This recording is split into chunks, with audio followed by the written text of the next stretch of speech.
Well, we give another welcome to all, and it is very good to see you all this morning. I appreciate the welcome back that many of you have given.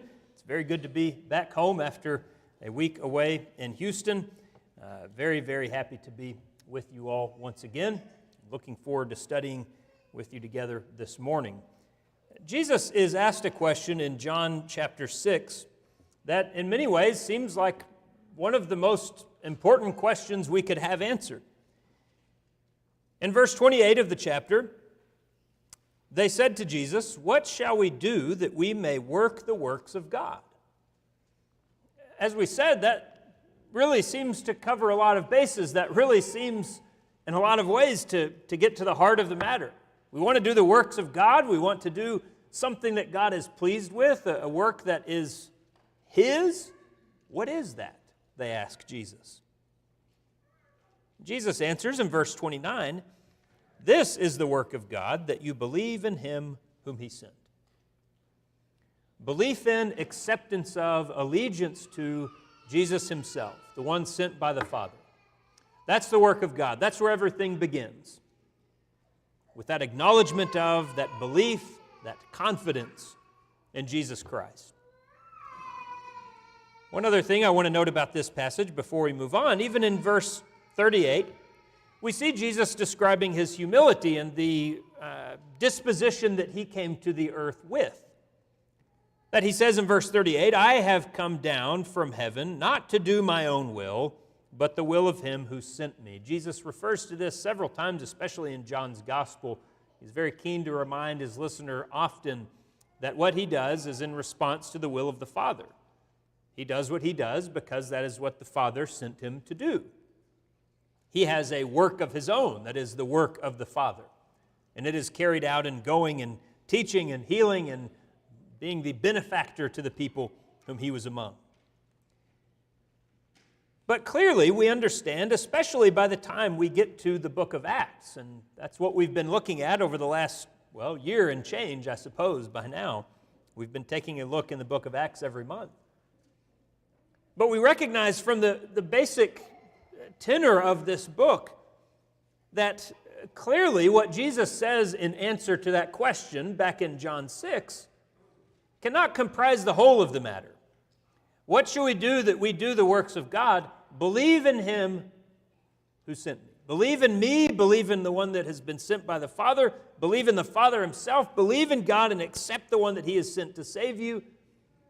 If that and that alone was what God wanted from man, then we would have to say that this movement we see taking off in the book of Acts, in actuality would have died almost 2,000 years ago. Peter would believe, John would believe, Matthew and Thomas and all of the rest would believe, maybe those 120 who were disciples that were still around and still faithful in Acts chapter 1. But that's all God wants from us, that I believe. So that's all I need to do. That's the work of God, my relationship to Him. Well, clearly, the remainder of the book of Acts will show us there's another element to this, isn't there? Just as Jesus had the Spirit within Him that said, I come not to do my will, I come to work on behalf of another. I come to do what the Father has sent. The humility that we see from Jesus, the concern of others before Himself, is something that His disciples end up taking on themselves as well. And so to do the work of the Father involves, yes, my belief, but also my work to ensure that others believe.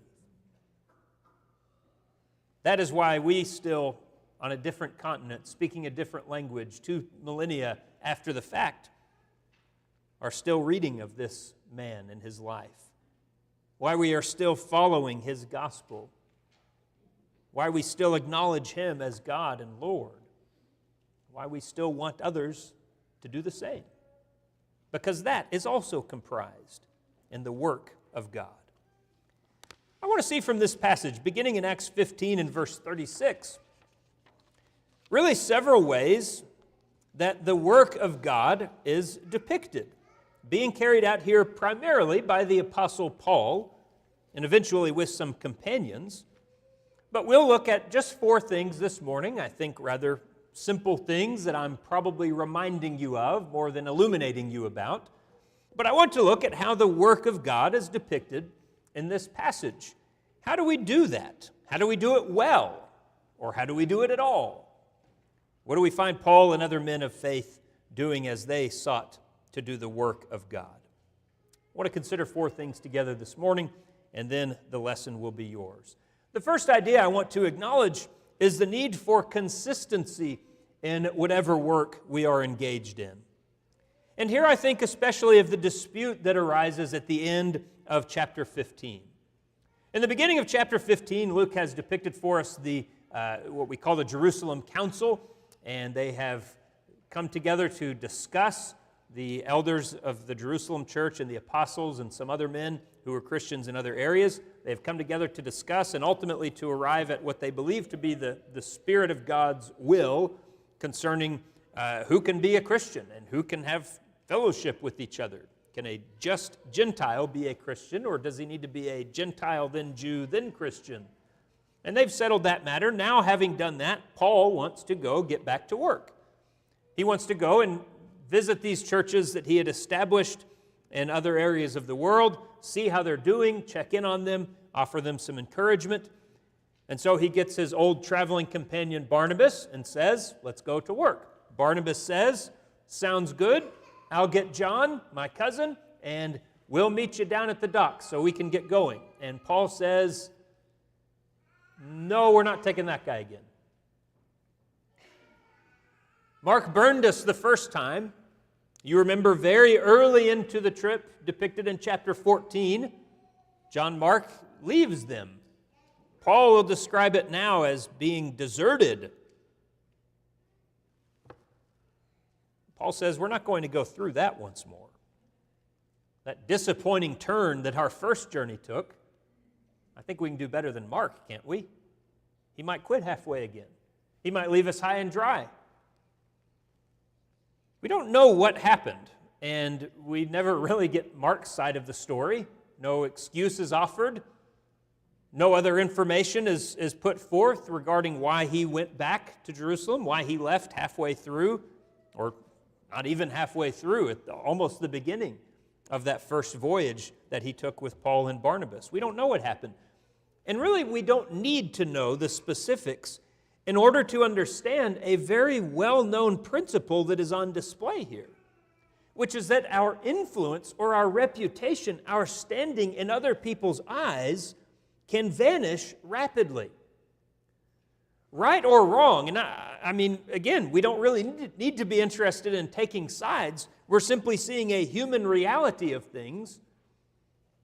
In Paul's estimation, because of really one decision, one action, John Mark has gone from someone that Paul would say, come along, you can help out. This will be good if the 3 of us get together and go to the work. You come assist, you come help. We'll be a team.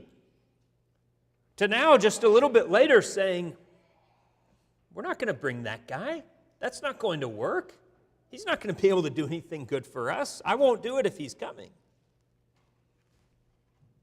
One decision ends up leading to that damaged reputation, that damaged influence. We recognize this as a principle. There are all kinds of axioms and proverbs in pretty much every culture that exists that says something similar, something to this effect, that it takes a lifetime to build a name and mere seconds to destroy it. If we are being counted on, as Paul might have counted on Mark, as someone else in that voyage might have been counting on him, do we show up? If we are doing the work of God, if we are being called upon to engage in some way, to do something that is useful for God and His kingdom, are we going to do it? Or are we going to do it for a little while and then find something else that pulls our attention? Are we going to maintain that constant dedication to God and to His work? We see the very poor results that can come from it if we do not, if we waver, if we quit halfway, if we stop. Now, I do want to mention as well, while we're on this point, extending out from Acts a little bit, the postscript to this Paul-Mark story shows a very valid counterbalance for Christians that I do want to remind ourselves of.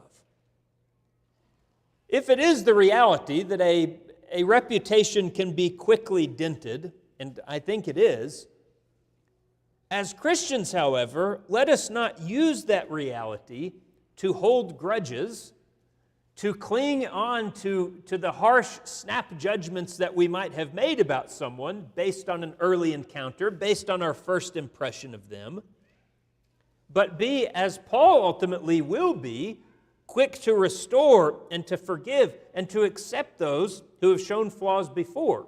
The very last thing that we will see Paul himself saying about Mark is not, this guy isn't going anywhere that I'm going. The last thing Paul will say of Mark is, please send him my way because he will be useful to me and to my ministry. That is what we as Christians must do. Yes, on the one hand, make sure that we are not giving anyone reasons to doubt us, reasons to doubt our commitment, our usefulness, our consistency, our availability. But if there is someone who has disappointed us, and they now are trying to make amends, they now are trying to show us a different face, trying to show us a renewed commitment and a renewed zeal, we must be the ones like Paul who are quick to say, you can be useful. We can work with that. In that too, we show ourselves to be doing the work of God. And maybe that kind of goes along with our second point as well, the great need for encouragement. We've mentioned this before in the book of Acts because it has been very clear before, especially in regard to Paul, his interest on strengthening the brethren. He mentions in verse 36, I want to go see how they're doing in Lystra and Derbe and Iconium and those churches of Galatia, all the places that we've been previously. Barnabas, let's go see how they're doing. In verse 41, what they will end up doing is going back through and strengthening the churches. In verse 5 of chapter 16, we see that painted again as the outcome when they go through Lystra and Iconium. The churches were strengthened in the faith, and they're increasing in number daily. He already gave attention to that. In fact, at the end of his first journey, in chapter 14, beginning in verse 21, Paul doesn't just go in a circle or go the easier route in order to get back to Antioch where he started. He goes this way and then he goes back that way. Why? So that I can go again and strengthen these people who have just become Christians. We will see in chapter 18 and verse 23, when the third journey begins, he's going to start in this same way so that he can go back through and visit those Galatian brethren, check in on them, see how they are doing. With Paul, it was never an on to the next one mentality. I want to get a name for myself, want to spread things out as much as I can, want to be known by a lot of different people in a lot of different places. So I'll go here, baptize this guy, go over here, baptize this guy, set up a church over here, send a letter out to this place, and just kind of make this as wide as possible without ensuring any depth of what we are doing. And then some of those roots might not be planted very deep, and they end up getting plucked up, and they end up burning out, and they end up fizzling into nothing. Why? Because I just planted a church, and I didn't water it. I just told this person about the gospel, and I didn't give him any encouragement afterward to have that consistency that we talked about and truly follow the path of Christ. We see a constant attention to not just spreading out, but to really taking root, letting the gospel take hold in the hearts of men, encouraging and building up with those who had recently come to faith. That's what Paul wants to do. But even so, and for our purposes, let's mention, the realities of the situation are that Paul does eventually move on to a greater area. And as you read in the book of Acts, he does go a lot of different places. The gospel does take him very far afield. He will have an increasing number of people making demands on his time and his attention. The very nature of a growing church And in the book of Acts, it is a growing church. You start with 120 and then 3,000 and 5,000 and so on, as we've talked about several times, this almost exponential growth. The nature of that is that one person or one team of people cannot physically sustain the same level of dedication to the encouragement of the rest.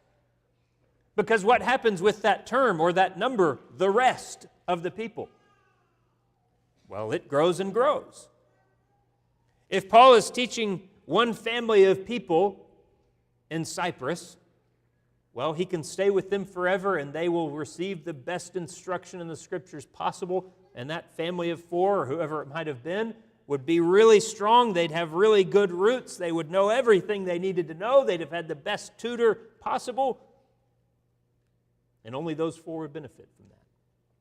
Well, so Paul moves on a little bit. Okay, not just Cyprus. We'll go over into Iconium as well, and Lystra and Derbe and all these places. We'll make churches there. All right, well, if we stop there, that's just a few cities. And as we've said, I mean, this is already the 3rd time he's been to any of those places. You can get there in a reasonable amount of time. So we'll just stop there, and I can still make those people pretty strong. But then I also end up going into Macedonia and Achaia. And then I go to Rome, and then I want to go to Spain. And before long, there are all of these people who first heard the gospel from Paul that just from a simple standpoint of numbers and the nature of space and time, he can't continue personally encouraging all of these people. What happens? It becomes critical that the rest turn into those who encourage the rest. Those who are newly grafted in must receive encouragement from someone who was earlier grafted in. This is exactly what Paul will say to Timothy in 2 Timothy chapter 2, when he's saying, I taught you and I'm still instructing you, and what I want you to do now is to pass on these traditions, teach these things, share this doctrine and teaching with faithful men who will be able to do the same and pass it along to someone else. The idea is never that it stops somewhere. I'm only the receiver of encouragement. I'm only the receiver of instruction. I am only someone who benefits from someone else's good example. The nature of the New Testament and the nature of a growing church, what is required, is that we all become the providers of those things. That we can provide encouragement to each other. That we can provide strength. We can share a good example. We can offer teaching and instruction and rebuke and correction and all those things that are necessary in the Lord's church. This is the work of God. That you, that me, that all of us become those who offer this mutual strengthening and building up. We see in the first part of chapter 16 a great example of, or a great lesson of, avoiding selfishness and self-interest. It's really surprising almost. In chapter 16, when we read of Paul meeting a young man named Timothy, who Luke stresses in verse 1 is the son of a believing Jewish woman, a Jewish Christian, and a Greek father. He is stressing this kind of hybrid nature of Timothy's ancestry. He is half Jew, half Greek. But he has a good name from all the brethren there. He's a young Christian. And the other Christians in Lystra and Iconium, these regions of Galatia, they're duly impressed with Timothy. They see his good qualities. He has a good reputation among them. And Paul thinks, as he has begun this journey with Silas, did not mention that earlier, Barnabas takes Mark, Paul takes Silas. Well, Paul now in Lystra and Iconium thinks, I kind of like having 3 guys. That little while that we did that, I think we can use more help. Timothy seems like someone who will be useful in this work. I want you to come along with me. But in verse 3, almost shockingly, he took Timothy and circumcised him because of the Jews who were in that region, for they all knew that his father was a Greek. Now, why would we say this is shocking? Look at what is said in verse 4. As they went through the cities, they delivered to them the decrees to keep, which were determined by the apostles and elders at Jerusalem. What decrees are they referring to? Well, what we saw in chapter 15, the letter that was sent out by the apostles and the elders in Jerusalem. What were the contents of those decrees? You don't need to be circumcised to be a Christian. Especially if you're a Gentile, you don't have to do that. Well, Paul, then, what are you doing? You have Timothy here with you. He's not circumcised. He has some Greek ancestry. What gives? Aren't you going out telling everyone that you come across, don't have to be circumcised to be a Christian? Those were, of course, practically aimed at telling Gentiles that submission to the law wasn't necessary, and it wasn't. But the overarching general goal that we talked about in studying that passage was understanding between Jew and Gentile in the church. That these two would be able to live in harmony, that they would be able to be one. Timothy's circumcision is a conciliatory, a humble gesture meant to remove stumbling blocks. That's what Luke says there in verse 3. He did this because Timothy needed to be circumcised to be saved. No. He did this because of the Jews who were in that region. It is on the behalf of another. It is for the good of the gospel. It allows Timothy to become all things to all men, as Paul would do, and as he would say was something he strove to do, mentioning that in Philippians. This goes along very well with what we discussed in class together. If you were with us this morning looking from James chapter 3, this that Paul and Timothy do, let's give Timothy the most credit for it, I suppose. This is an act of wisdom from above, because it is taking on that spirit of humility, of meekness, of gentleness, of willingness to yield, of being able to be persuaded, of showing a sincere desire for the good of the other, of being full of mercy towards someone else. Just on the face of it, if Timothy is only thinking of, what does God want me to do? What does God require me to do? What do I have to do? He doesn't need to do this. This is, let's be blunt, it's painful. It's going to be very painful for a grown man of Timothy's age to undergo this. He doesn't have to do it. He could look any other Christian, any other Jew or Gentile in the eye and say, no, I don't have to be circumcised. God didn't tell me I got to do it, so I'm not going to do it. And we would say from a right standpoint, he'd be perfectly within his rights to do that. But Timothy instead says, it might help people understand the gospel. It might give me access to people who will open a door to me instead of closing the door on me. It might help the kingdom of God if I submit to this being circumcised. So I'll do it. I don't have to, but it will be helpful. So that's why he does it. There's no selfishness to this. It is purely for the good of the gospel. It is purely for the good of the listener. It is purely out of a desire to reach as many souls as possible. That's the work of God. That we set aside self, that we set aside our petty claims to what I deserve or to what I'm owed or to what my rights are, to what I have to do and don't have to do, and instead begin thinking about what will benefit God's kingdom the most? What will benefit people who need the Lord the most? That's what I have to do. That results in, as James would say in chapter 3, a harvest of righteousness, because it is sown in peace with no thought for self. A very good guiding principle.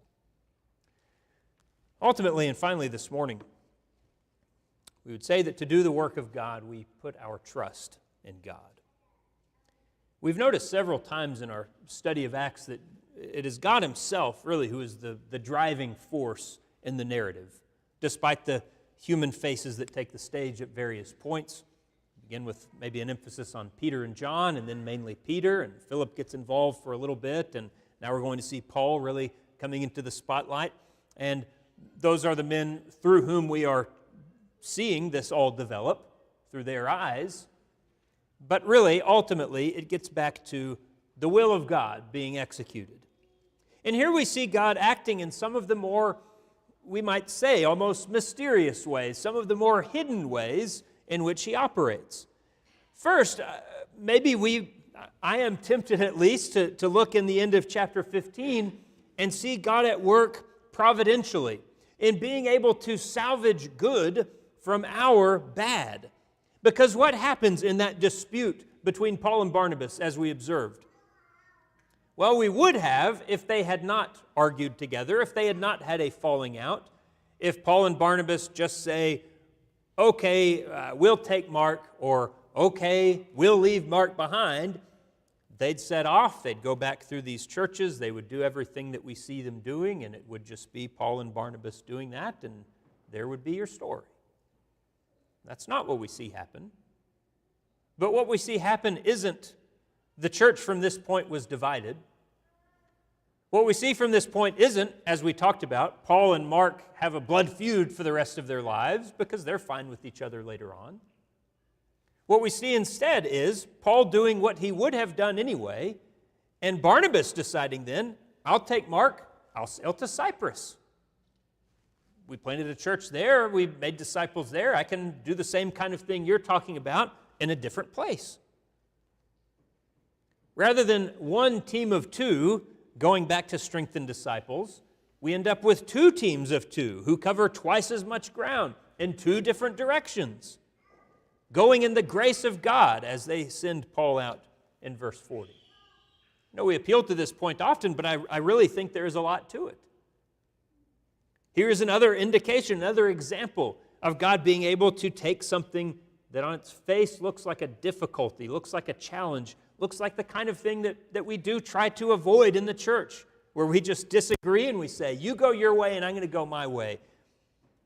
But out of this potentially bad thing, twice as much work is done. Twice as many opportunities are presented. More men are added into the work. Silas gets valuable experience through this. Maybe Timothy wouldn't have caught on with Paul if that journey had begun differently. And he wouldn't be able to do all the useful work that he ends up doing on the pages of the New Testament.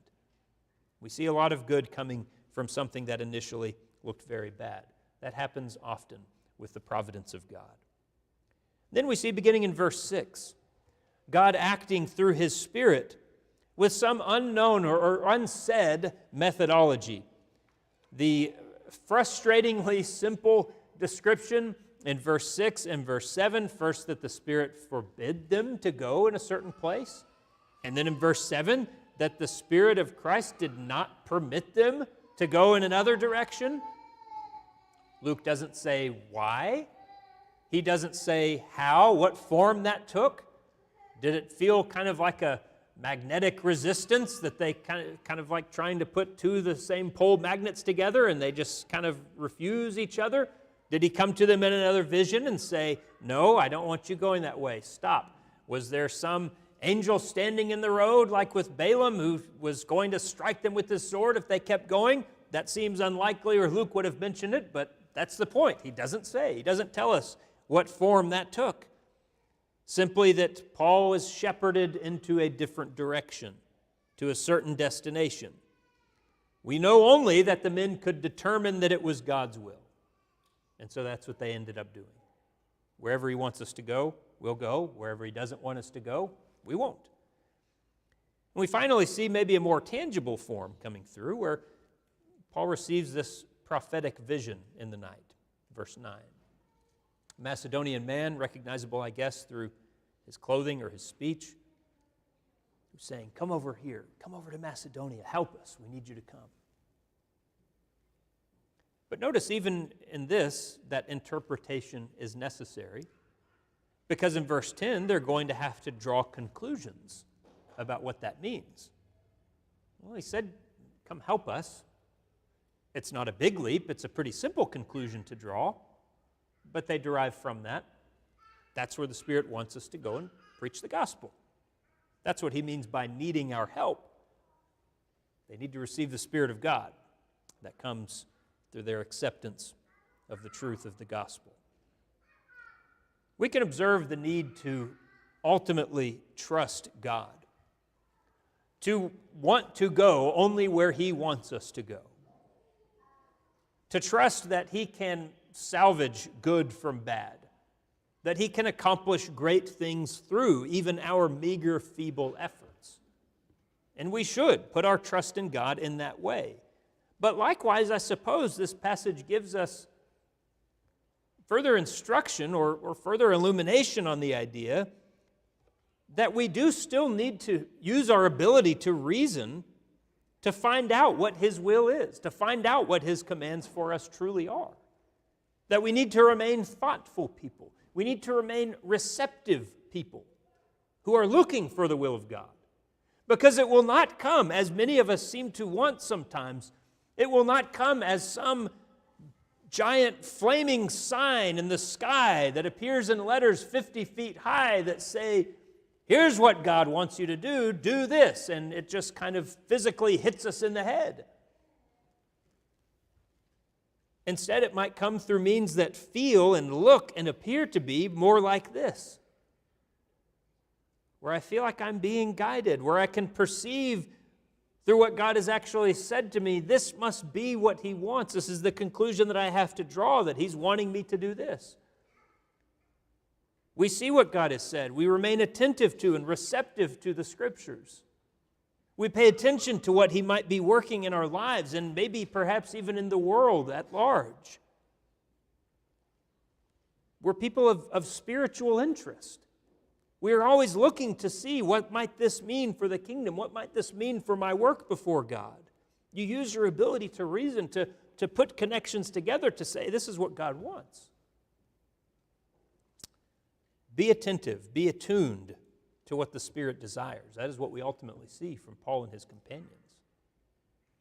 That is the work of God, that we look for the work of God, that we recognize it when it comes to us, that we hasten to go and do it, even if it's putting us on a course that we would not have charted for ourselves earlier. Trust the Lord's ability to put us where we need to be, and then commit to the work with zeal. This morning, I want to begin where we ended and consider that first answer that Jesus gave to an important question. What do we do that we may do the work of God? Yes, the things that we've mentioned this morning are part of it. The work that we can do for others, the work that we can do in bringing others to Christ, strengthening others who have already come. But in the very first place, the work of God begins here. Believe in him whom the Father sent. Believe in Christ and his unique relationship to the Father. He was the sent one. He was the anointed one. He was and is the Christ himself, the Son of God, who died so that we can be saved. Believe that this morning. And if you do, but you need to obey the gospel, do that today. Turn from sin, be baptized into Christ. There's no other opportunity that we can vouchsafe for that you will have other than right now, other than in this place, at this moment. You need to make yourself right with the Father. Be reconciled through Christ. Come to him in faithful obedience. If we can help in any way,